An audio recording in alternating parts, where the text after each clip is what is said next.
갈라디아서 4장 4절에서 5절 우리 두 절 말씀 같이 읽습니다. 갈라디아서 4장 4절에서 5절 시작.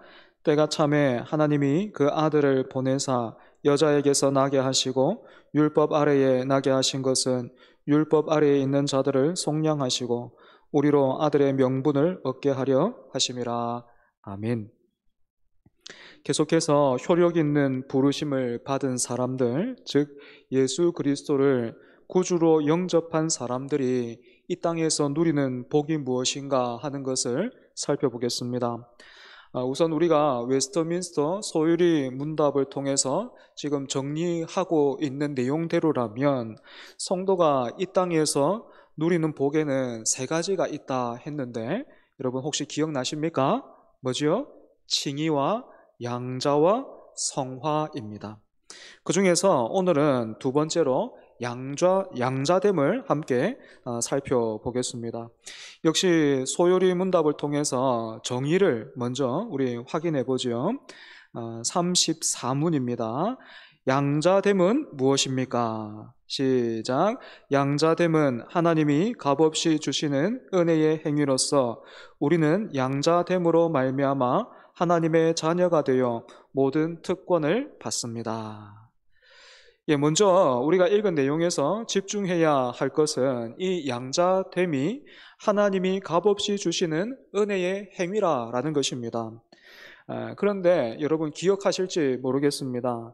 이 똑같은 표현이 앞서서 우리가 2주 전이 되겠는데 살폈던 칭의에도 이 표현이 있었고 또 다음 주에 우리가 성화에 대해서 살펴볼 텐데 똑같은 표현이 거기서도 등장을 합니다. 이것을 통해서 우리가 알 수 있는 것이 무엇입니까? 구원은 하나님이 값없이 주시는 은혜의 행위라는 것입니다. 그런데 우리는 종종 이 값없이라는 표현을 공짜 이렇게 오해하기도 하지요. 그래서 이렇게 은혜를 공짜로 여기면 어떤 일들이 일어납니까?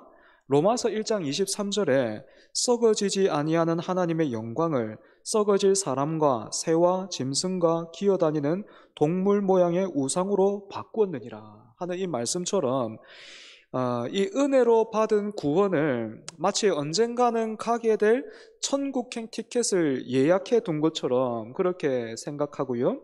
그 전까지는 이 예약이 되어 있으니까 그 전까지는 그냥 마음대로 그렇게 어차피 죽어서 천국 갈 거니까 마음대로 살아가려고 하는 사람들이 이따금씩 있습니다. 하지만 여러분, 구원이 하나님이 값없이 주시는 은혜의 행위라는 이 말은 이 공짜라는 그런 말보다요, 이 일의 주도권이 하나님께 있다라는 것을 의미합니다. 그런데 여러분, 우리 신앙에 오해가 참 많잖아요.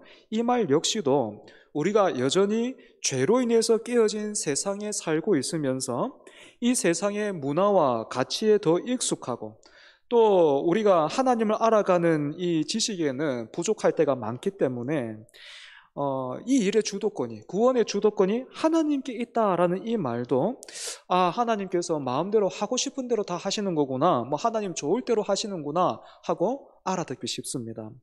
여러분, 그러면 구원의 주도권이 하나님께 있다라는 이 말을 성경을 통해서 우리가 잘 이해해 본다면 어떻게 표현하고 또 설명할 수 있겠습니까? 아담의 후손들, 즉 원죄를 가지고 나면서부터요, 죄를 즐거워하고 죄에 익숙한 사람들에게는 답이 없다. 죄인들이 모이면 더 큰 죄덩어리가 될 뿐이지 그 안에서는 어떠한 길도 없고 또 구원도 있을 수 없다. 그래서 답은 언제나 하나님으로부터 와야 하고 하나님으로부터 온다라는 것입니다. 그러면 여러분, 하나님께서 이스라엘이라는 민족을 택하신 이유는 무엇일까요? 신명기 7장 7절에서 8절은 이렇게 말하고 있어요. 여호와께서 너희를 기뻐하시고 너희를 택하심은 너희가 다른 민족보다 수효가 많기 때문이 아니니라. 너희는 오히려 모든 민족 중에 가장 적으니라. 여호와께서 너희를 기뻐하시고 너희를 택하심은 너희가 다른 민족보다 수요가 많기 때문이 아니니라. 너희는 오히려 모든 민족 중에 가장 적으니라. 제가 똑같은 구절 두 번 읽었죠. 죄송합니다. 얼핏 이 말씀을 보면 이스라엘이 선택받은 것은 그들이 작고 연약했기 때문이구나 이렇게 생각할 수 있지만 여러분 그렇지 않습니다. 작고 연약한 것은요 선택의 이유가 될 수 없습니다. 즉 말하자면 이스라엘에게는 그 어떤 조건이나 자격이 없었다. 다만 하나님께서 받는 편에서는 이유를 알 수 없고 또 설명할 수 없는 사랑으로 그들을 선택하셨다라는 것입니다. 때문에 은혜로 구원을 받은 사람들에게는 그 어떤 자랑이나 비결이 있을 수 없는 것이죠. 두 번째로 구원의 주도권이 하나님께로 있다라는 이 말의 의미가 무엇이겠습니까? 일의 주도권이 하나님께 있기 때문에 이 일은 절대로 실패하지 않는다라는 것입니다. 하나님은 일을 시작하시기만 하고 나머지는 우리의 능력이나 가능성에 맡겨두지 않으시고 이유와 원인과 내용 모두를 하나님 편에 두시는 거죠. 혹자는 이런 교리를 사람으로 하여금 방종에 이르게 한다라고 비판하기도 해요. 그렇게 하나님께서 다 알아서 하신다, 믿으면 된다, 믿기만 하면 된다라고 말하면 사람들이 그냥 방종한다라는 거죠. 그런데 그렇지 않아요. 구원의 주도권이 하나님께 있기에 우리는 여전히 어리석고 못난 우리의 모습이나 뜻대로 되지 않는 그런 상황 속에서도 절망하지 않을 수 있고, 반대로 또 남들보다 조금 더 잘한 일 때문에 교만하지 않을 수 있는 것입니다. 세 번째로 구원이 하나님이 값없이 주시는 은혜의 행위다라는 말은 값을 치르고 물어야 할 우리에게는 값을 묻지 않으시고 그 값을 하나님께서 대신 치르셨다라는 뜻입니다. 그렇기 때문에 믿으면 구원을 받는다라는 말은요 절대로 공짜로 또 신용만으로 구원을 받을 수 있다는 말이 아닙니다. 우리가 우리 피로 치러야 할 우리의 죄값을 우리의 피로 우리의 목숨으로 치러야 할 그 죄값을 하나님께서 예수 그리스도를 통해서 대신 치르셨습니다. 예수님이 누구십니까? 하나님의 아들, 즉 그 존재가 하나님과 동일하신 그런 분이십니다. 단순히 하나님이 우리의 죄값으로 인해서 곤란을 겪으셨고 또 무언가 대단한 손해를 보신 것을 넘어서서 하나님은 우리의 죄값을 치르시기 위해서 자기보다 더 귀한 분을 그 값을 이렇게 대신 내어주심으로 치르신 것입니다. 세상의 모든 신은요 섬기는 사람들에게 무언가를 요구하지 먼저 하나님처럼 이렇게 자신을 내어주는 그런 신은 없습니다. 오직 하나님만이 택하신 백성들을 위하시고 섬기시며 자신의 모든 것을 다해서 그 백성들을 돌보십니다. 사랑하는 여러분, 이렇게 하나님께서 이루신 구원을 어떻게 죽어서 천국에 간다라는 그런 정도로만 이해하고 우리가 사는 동안 뒤로 이렇게 던져둘 수 있겠습니까? 오히려 우리는 이미 주신 복, 이 구원의 은혜를 세워보면서 날마다 새롭게 하나님께 감사와 찬양을 올려드려야 할 것입니다. 이제 본격적으로 양자됨의 내용으로 들어가서요, 먼저 우리가 하나님의 자녀가 되기 전에 그러면 어디에 속해 있었는가 하는 것을 한번 살펴볼 필요가 있습니다. 여기에 대해서 에베소서 2장 3절은 이렇게 말하고 있어요. 전에는 우리도 다 그 가운데서 우리 육체의 욕심을 따라 지내며 마음에 원하는 것을 하여 다른 이들과 같이 본질상 진노의 자녀이었더니. 그리고 요한복음 8장 44절을 보면 예수님께서 직접 너희는 너희 아비 마귀에서 났으니 이렇게 말씀하셨습니다. 이처럼 성경을 통해서 볼 때에 본래 우리는 마귀의 자식으로서 본질상 진노의 자녀였습니다. 때문에 이 양자됨이란 바로 이런 죄와 종노릇하는 비참한 노예 신분에서 벗어나 하나님의 자녀로 건짐을 받았다라는 것을 말하는 것입니다. 그런데 여러분, 혹시 이 양자라는 단어에 좀 거리감을 느끼시는 분들은 계시지 않습니까? 그냥 자녀 삼아 주심 이렇게 말하면 될 텐데 왜 굳이 이 양자라는 말을 쓸까? 여러분, 그런 생각 들지 않습니까? 자녀 삼아 주심이나 아니면 양자됨이나 본질은 같은 이야기를 하고 있는 것이지만 그럼에도 불구하고 지금 계속해서 제가 양자됨이라는 이 단어를 사용하고 있는 것은 예수님과 우리를 구분하기 위해서입니다. 구원받은 성도는 틀림없이 하나님의 자녀입니다. 하지만 하나님의 외아들은 오직 예수님밖에는 안 계시지요.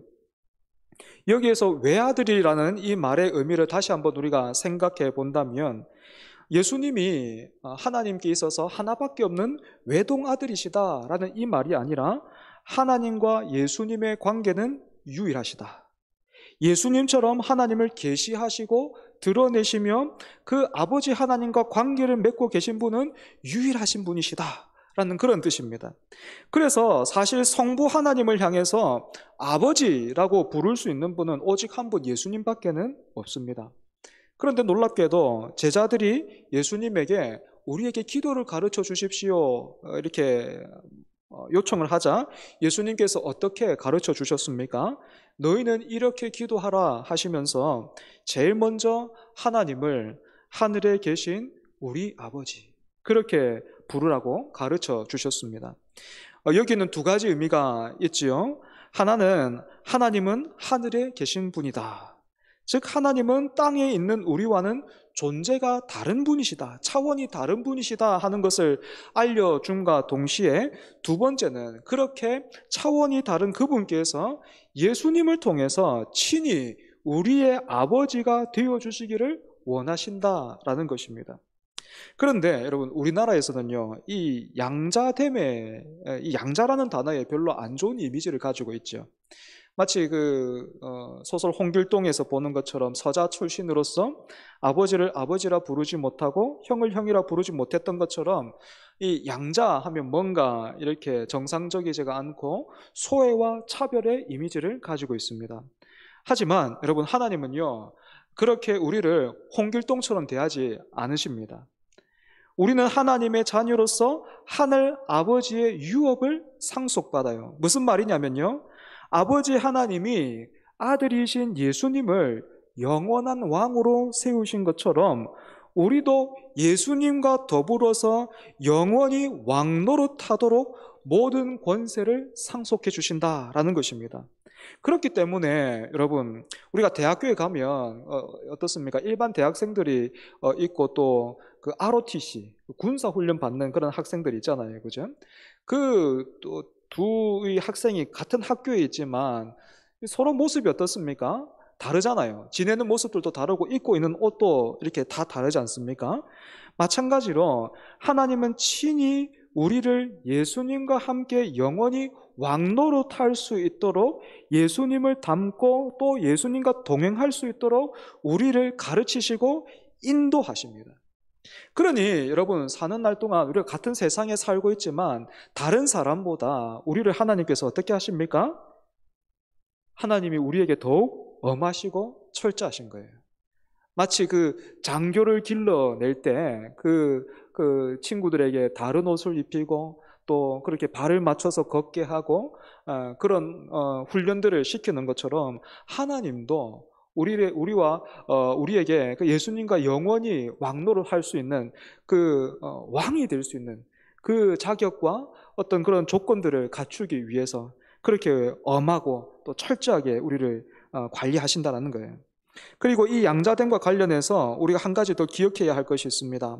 무엇인가 하면, 나도 하나님을 아버지라고 부르고 내 옆에 지체도 예수님을 통해서 똑같이 하나님을 뭐라고 부릅니까? 아저씨라고 안 부르고 아버지라고 부르죠, 그죠? 그래서 우리는 한 하나님을 아버지로 모시고 있는 형제 자매라는 겁니다. 그런데 여러분, 언젠가부터요, 이 교회 안에서 서로를 향한 이런 호칭들이 사라졌어요. 형제, 자매, 이런 호칭들이 사라지고요, 지금은 어떻습니까? 직분으로만 서로 부르죠, 그죠? 직분이 없으면 서로를 부르는 일을 굉장히 버거워해요, 그죠? 저기요, 막 이런 식으로, 이제 아니면 아예 뭐 안 부르든지. 그래서 저는 비록 지금 우리 교회뿐만 아니라 한국 교회가 갈 길이 멀어 보이기는 하지만, 우리 교회 안에서 형제 자매의 어떤 그런 호칭을 되찾는 작업을 해나갈 수 있으면 좋겠어요. 사랑하는 여러분, 우리가요, 서로를 직분으로만 부르고 그렇게 대하기 전에 우리가 주님 안에서 한 가족된 형제요 자매다라는 것을 먼저 기억해야 합니다. 그렇게 본다면 여러분, 이 앞에 서 있는 저도 어떻습니까? 목사이기 이전에 말씀을 맡은 한 형제, 이제 말씀을 맡은 형제. 부끄럽게도 제가 지금은 이제 목사가 돼서 이런 내용들을 여러분들에게 지금 함께 나누고 있지만, 저도 예전에는 이 서로를 직분자들로만이 아니라 먼저 이렇게 지체로 대해야 한다라는 것을 많이 놓치고 있었고요. 몰랐어요. 그래서 제가 저도 청년 시절에 참 힘든 교회 다녔거든요. 참 어려운 교회 다녔고 힘든 교회 다녔어요. 뭐 언젠가 한번 말씀드린 적 있지만, 담임 목사님이 노회 정치 활동을 막 이렇게 열심히 하시면서 정말 힘들었어요. 어, 그 당시 제가 듣기에는 강단에서 불필요한 말씀들도 많이 하셨던 것 같고, 또 자기 정치 이 세력을 넓히기 위해서 어떤 그런 검증도 없이 건전하지 않은 목사님들을 이 강단에 이렇게 세우시는 것을 보면서 제가 굉장히 상처를 입었고요. 그래서 참 우리 교회는 그런 분 없으면 좋겠는데, 청년 시절에 제가 중심을 다해서 목사님을 미워했어요. 담임 목사님 너무 싫어했어요. 예. 그러다가 제가 그때 교회에서 일도 참 많이 했었거든요. 뭐 찬양단에, 찬양대에, 교사에, 뭐 청년부 임원에, 뭐 할 수 있는 거 다 하고 있었습니다. 그러다가 제가 견디지를 못해서, 참다 못해서 뭐 의분으로 나는 여기 이제 못 다니겠다. 그래서 교회를 옮기기로 결정을 했어요. 그래서 D-Day를 잡고 이제 드디어 D-Day가 돼서 이번 주일이 마지막이다 하고 이렇게 생각을 해서 제가 청년부실에 앉아가지고 혼자서 이렇게 기도하고 있는데, 하나님이 그때 이런 마음 주셨어요. 이제껏 늘 미워만 하더니 이제서야 기도하는구나. 네가 언제 목사님을 위해서 그렇게 기도한 적 있나? 이렇게 기도한 적이 있더나? 그도 완전한 존재가 아니라 말씀을 맡은 형제일 뿐이다. 제가 그걸 몰랐더라고요. 목사는 이래야 돼. 이러면 안 되라는 게 있더라고요. 말씀을 맡은 형제라고 본다면 좀 더 이해할 수 있었는데, 제가 그걸 놓치니까요. 목사가 어떻게 저럴 수 있어? 이렇게 되더라고요. 네. 뭐 그래서 제가 회개하고 결정을 돌이켰는가 하면 또 강팍해가지고 그렇게 계획한 대로 그 주일을 마지막으로 다른 교회에 이렇게 출석을 하게 됐습니다. 그래서 지금까지도 좀 후회스럽고 또 굉장히 좀 부족한 그런 모습으로 저를 겸손하게 하는 그런 경험으로 남아 있어요. 여러분, 언제나 판단과 계산이 훨씬 더 빠른 우리들이지만, 우리가 받은 은혜를 통해서 또 다 같이 예수님을 통해서 구원을 받았으니까 서로가 서로를 지체로, 그러니까 형제 자매로 먼저 생각해 주셨으면 좋겠습니다. 여러분들이 저를 볼 때도 당연히 목사는 이래야 되지 하는 어떤 그런 기준보다는 먼저 말씀을 맡은 형제로 봐주시고 여러분들이 긍휼히 여겨주시면 좋겠습니다. 저도 여러분들을 그렇게 대하려고 노력을 할 것이고, 또 여러분들도 서로를 그렇게 대해 주시고 이해해 주시고 참아 주시면 좋겠습니다. 말씀을 정리하겠습니다. 구원이라 하면 우리는 곧장 천국을 먼저 떠올리지만, 참 많은 내용이 담겨 있다라는 것을 우리가 살피면 살필수록 확인하게 되죠. 여러분, 천국은 누가 들어가요? 예수님을 믿는 사람이 그 믿음으로, 은혜로 들어갑니다. 오늘 배운 내용으로 다시 한번 말해본다면, 예수님을 통해서 하나님의 자녀가 된 사람, 그래서 이 땅에서 하나님의 자녀로서의 태를 보이고 같은 교회로 부름받은 사람들이 서로가 형제요 자매임을 알고 하나가 되게 하신 것을 힘써 지키면서 하나님의 자녀됨을 이루고 그렇게 살아가는 사람이 바로 천국 백성이죠. 이러한 양자됨, 자녀 삼아 주심의 복을 누리면서 또한 이미 이 주신 복으로 우리가 서로를 힘써 섬기는 우리 모두가 되기를 바랍니다. 기도하겠습니다. 하나님, 우리가 세상에서 살고 있기 때문에 하나님, 이 세상의 것도 부족하면 참 어렵고 힘이 듭니다. 하지만 그 무엇보다도 우리가 먼저 사랑하고 또 부해져야 할 것이 다른 것이 아니라 하나님의 말씀에 있어서, 또 오늘 우리에게 이미 주신 그 은혜에 우리가 부요하게 하여 주옵소서.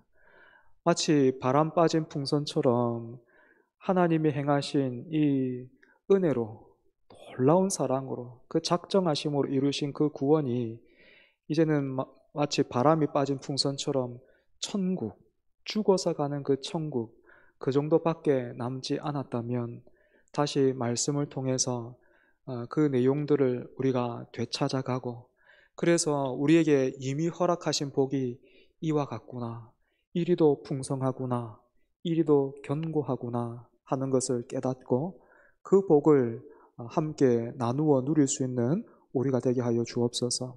양자됨의 복을 우리가 한번 살펴보면서 참 우리는 원하지 않았던, 감히 구할 수 없었던 그 자리로 하나님께서 우리를 데리고 가심을 봅니다. 뿐만 아니라 주님의 몸된 교회를 통해서 하나님을 똑같이 아버지라 그렇게 부르는 귀한 형제 자매들 내 곁에 두신 줄 깨닫습니다. 하나님, 먼저 우리 곁에 허락하신 형제 자매를 귀하게 여기는 그런 마음을 허락하여 주시옵소서. 늘 서로를 보면서 기도하게 하시고, 또 서로를 보면서 종로로 타기를 기뻐하게 하시고, 서로를 보면서 나보다 더 다른 사람을 높이 여기며 사랑할 줄 아는 우리가 되게 하여 주옵소서. 그래서 주님 오시는 그날까지, 또 우리가 주님 앞에 서는 그날까지 참으로 피값 주시고 사신 이 교회 잘 지켜나가고 잘 세워가는 우리가 되게 하여 주옵소서. 하나님, 우리 교회가 이제 참으로 오랜만에 내일 야유회를 가지려고 합니다. 가고 오는 발걸음을 하나님께서 지켜주시고, 또 좋은 교제의 시간이 되게 하셔서 한 형제요 한 자매됨을 우리가 깊이 누릴 수 있는 은혜의 시간 되게 하여 주옵소서. 예수님 이름으로 기도합니다. 아멘.